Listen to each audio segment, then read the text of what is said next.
Well, hello.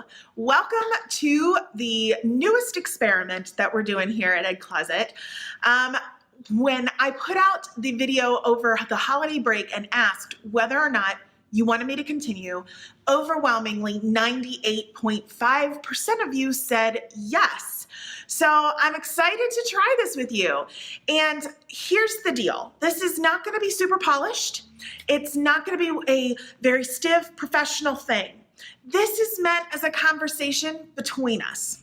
It's meant as something like if you came to our office and we sat down at our conference table or sitting here in our kind of, we call it our luxury lounge, the area where we sit and just kind of chat. That's what this is meant to be. It's meant to be very informal and just kind of us getting to know one another and learning from each other. So I'm excited that you're on board with this. And here's the deal. I wanted to start the conversation with the thing that I got asked the most over the holidays that scares the crud out of me. You know those things where you go to a holiday party or you go to a family gathering and everybody's asking you, what's coming up next for you, right? This is the question that is super scary for me.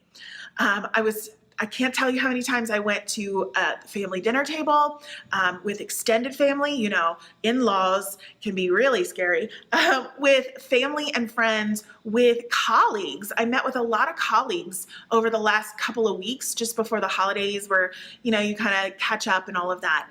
And without a doubt, they all asked the same question that I was dreading. Maybe it's karma, maybe it's the universe telling it to me, but that question was, so what's next for you in 2019 with Ed Closet? Do you know how paralyzing that is? I'm sure you do. I'm sure that if somebody asked you right now, what's next for you in your career right now for 2019, it'd be kind of like, because you have this feeling like you have to do something big, right? Like, what you've done so far isn't good enough, and you've got to have something bigger and better and greater for next year, right? And I think we fall into this trap where we're all headed in this direction, where we're all like, yes, I'm gonna build this, or I'm gonna create that. And so that we get into this cycle, we get into this trap of I'm going to do the best bulletin boards that we've ever had in this building, or I'm going to create this curriculum that we're going to put out for our district, right? For me, I think at Ed Closet, we've created something every single year that we've been in existence, and not just something, like something big. You know, last year was the curriculum. That was a huge, monumental task for us.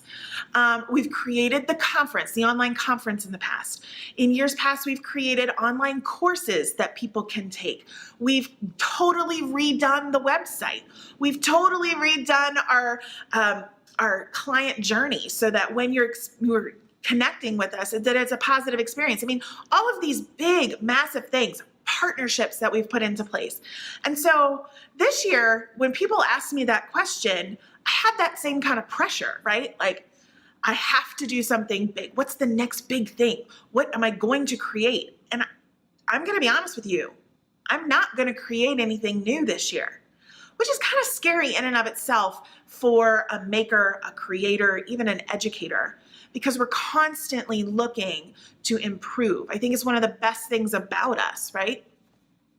But I also think that we do ourselves a disservice because we're constantly going after new and shiny. We're constantly reinventing things or trying to re-up things instead of looking at what we have and digging deep. And here's what I've noticed for myself.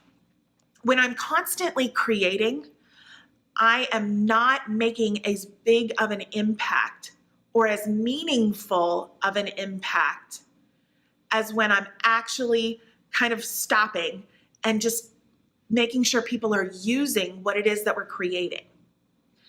And that was a really hard lesson for me. And I got to the end of 2018 and I thought, you know what? What we have is great. And what we need is for people to actually use it more. not just hop into the next thing or create something new and shiny that people can download and tuck away in their collections, right? In their Pinterest boards or print off and then never use. I want us to work with you to create something where people are using what we have, providing feedback on here's what worked, here's what didn't, make it better so that we're having more and more students who are using arts integration and STEAM in their classrooms. That's what I want to do. I don't want to create anything new. I just want us to really maximize what we have and build traction with what we have. And I think as an educator, that's something else that you and I have in common. Because as educators, we do this too. We step into our classrooms in August and in January. We get it twice. We get a new year 2 times a year. Yay!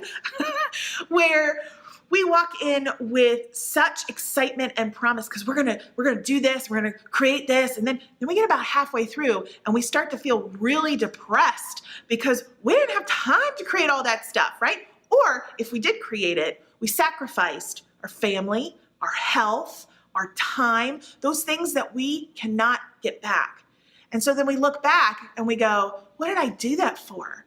And then we feel really bad about it, right? So here's my challenge for both of us this year. As we get started or we roll into 2019, here's my challenge for you and me, okay? Accountability partners. It's like we're weight loss partners. Woohoo! I want us to both commit to stop creating brand new shiny everything and instead look at what we have and really use that, make it better, have people give us feedback and work together with them to use it for our students in our classrooms, in our schools, in our districts, okay? So I will see you next time we do this. I think we're going to do this bi-weekly. I don't think we're going to do this weekly because I know that videos can kind of be a plus for some and a negative for others. So we'll do it bi-weekly. But I will definitely catch you again soon. We'll keep this up and I would love to hear from you. So feel free to reply. Let me know what you're thinking, what your goals are for 2019. Maybe even what was the scariest question you got asked at your dinner table. And I will see you all next week. Bye for now.